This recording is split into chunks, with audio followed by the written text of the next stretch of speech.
আজকে সারা ভারত কৃষক সভা শালচাপড়া তাফাং ব্লক আঞ্চলিক কমিটির পক্ষ থেকে এখানে প্রতিবাদ কর্মসূচি পালন করছি। এত প্রায় 10 থেকে 11 বছর হচ্ছে এই রাস্তার কোনো সংস্কার হচ্ছে না।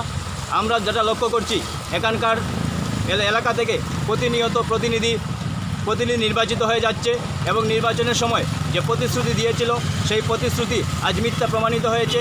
এখানকার শ্রীকুনা টু মোহনপুর প্রায় 1 লক্ষাধিক সাধারণ মানুষ যাতায়াত করছেন। সাধারণ মানুষ শহরে যাতায়াত করতে হয় প্রতিদিন।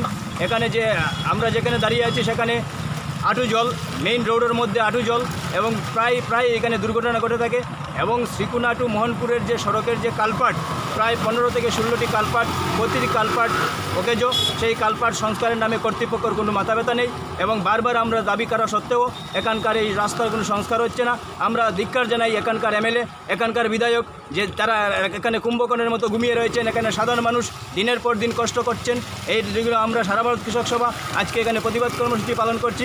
আগামী দিনে এই রাস্তার সংস্কার না হলে আমরা বৃহত্তর আন্দোলনে যেতে বাধ্য থাকিব।